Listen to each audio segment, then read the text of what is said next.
Om Swastiastu. Assalamualaikum warahmatullahi wabarakatuh. Salam sejahtera bagi kita semua. Salam harmoni. Baik, pada kesempatan kali ini kami dari kelompok 5 akan membahas mengenai mengembangkan bisnis model yang efektif dengan dosen pengempu mata kuliah Dr. Ikomang Sudarmo SPD MPD dan Bapak Alex Hamonangan Simamora SE MPD. Sebelumnya izinkan saya memperkenalkan diri dari kelompok saya yaitu kelompok 5. Yang pertama ada Made Adiwiraha dari kelas A, yang kedua ada Tresa Apriani Candung dari kelas B, yang ketiga ada Ayu Kapratia Eliana dari kelas B, yang keempat ada Putu Irma Rahayu dari kelas A, dan yang terakhir saya sendiri yaitu Imadi Dwidnyana dari kelas A. Nah, sebelum ke materinya, adapun ada konsep atau pembahasan pada kesempatan kali ini. Yang pertama yaitu adalah definisi model bisnis, yang kedua ada kriteria model bisnis, yang ketiga ada komponen model bisnis, dan yang keempat ada manfaat model bisnis, yang kelima ada macam-macam model bisnis, dan yang keenam yaitu ada cara menentukan model bisnis yang tepat dan efektif. Nah, apa sih itu bisnis model dan mengapa sih diperlukannya bisnis model sendiri? Jadi, model bisnis ini dapat didefinisikan sebagai metode yang digunakan oleh perusahaan yang menghasilkan uang di lingkungan bisnis di mana perusahaan beroperasi menurut Whelan and Hanger tahun 2010. Nah, jadi dengan adanya model bisnis, kita dapat mengidentifikasi sebuah target pasar atau aliran produksi produk hingga anggaran yang dibutuhkan saat kita nanti memulai dalam sebuah bisnis nantinya. Baik, untuk selanjutnya akan dilanjutkan oleh teman saya, Made Adi Wiraha. Baik, di sini saya akan melakukan presentasi dari Saudara Widnyane. Nah, di sini saya akan membahas mengenai kriteria model bisnis. Dalam kriteria model bisnis ini, ada dua model kriteria yang harus dipenuhi. Yang pertama yaitu ada simple dan relevan. Dari kedua konsep tersebut menjadikan kriteria model bisnis ini secara intuisi mudah dimengerti. Nah, arti dari mudah dimengerti ini dapat berupa 9 building block.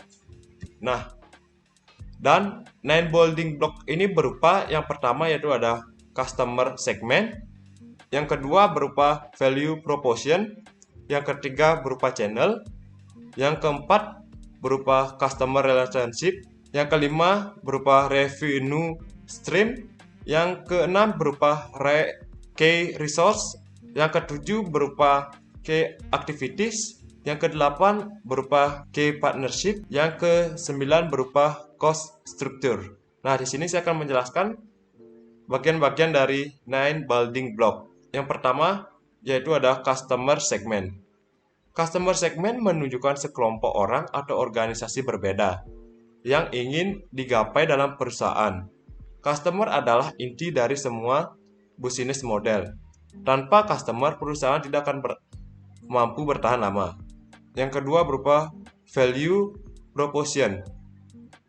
Value proposition mendeskripsikan sejumlah produk atau yang dilayani memberikan nilai atau value untuk segmen customer yang spesifik.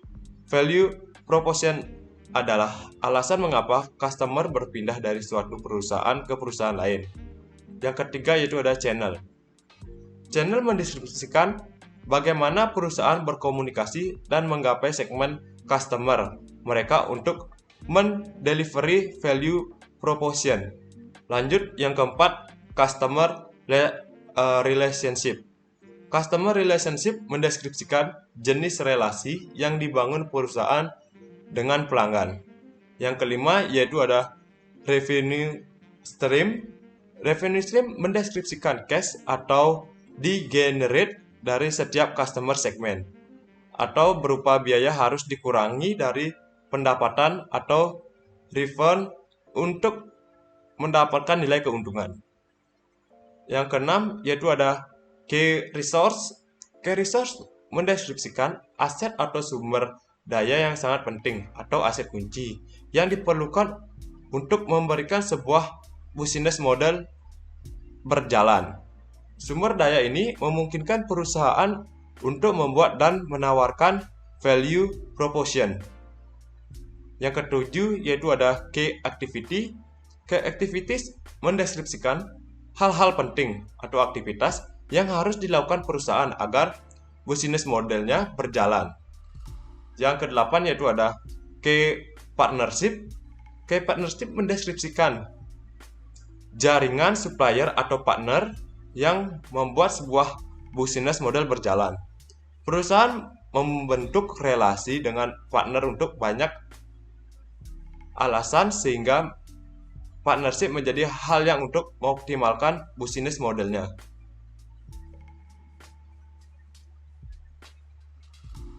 Yang kesembilan yaitu ada cost structure. Cost structure mendeskripsikan semua biaya yang muncul untuk menjalankan sebuah bisnis model.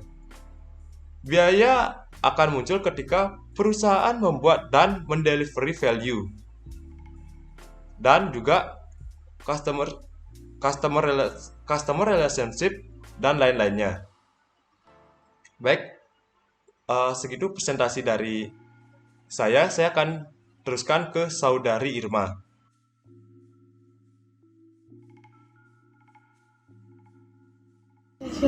Fitur yang terdapat pada suatu produk.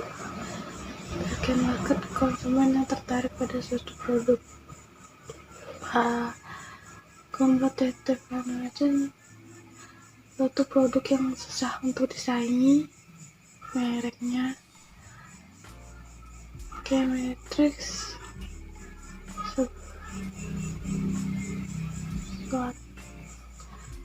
tahapan kesuksesan.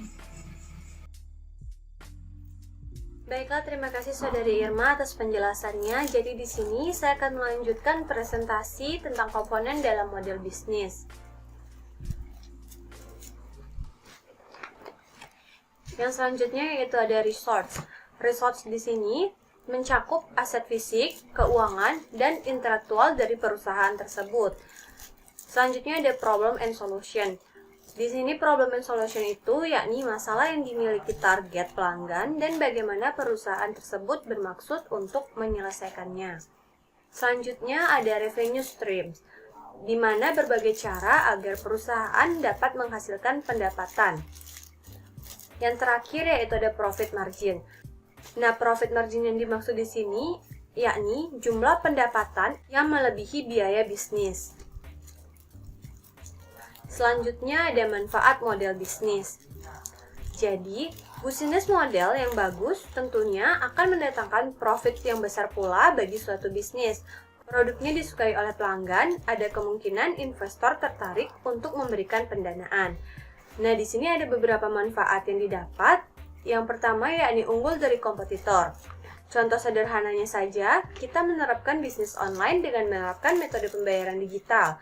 Hal ini tentu akan menjadi poin unggul bagi bisnis kita dari kompetitor yang tidak memikirkan hal tersebut. Saya ambil contoh di sini seperti Shopee. Nah, di Shopee tersebut kita bisa melakukan pembayaran secara digital maupun Shopee Pay Later, yang artinya kita bisa mengambil barang sesuka hati kita, kemudian untuk pembayarannya itu kita bisa membayar di bulan depan maupun secara kredit. Yang kedua yakni ada menarik perhatian investor, di mana yang dimaksud bisnis model yang bagus otomatis akan menarik perhatian investor untuk memberikan pendanaan kepada bisnis tersebut. Jadi di sini kita harus bisa pintar-pintar dalam mendesain model bisnis kita agar investor tersebut tertarik untuk memberikan pendanaan kepada bisnis kita. Yang terakhir yaitu ada manajemen keuangan teratur. Nah, di sini poin yang paling penting yaitu tentang keuangan, di mana melalui bisnis model, sebuah perusahaan tentu dapat membuat anggaran yang tepat mengenai proses produksi, jumlah tenaga kerja yang dibutuhkan, dan lain-lain. Baiklah, sekian presentasi yang dapat saya sampaikan. Selanjutnya akan dijelaskan oleh Saudari Rani. Saya ucapkan terima kasih. Terima kasih Saudari Tia atas kesempatan yang telah diberikan kepada saya.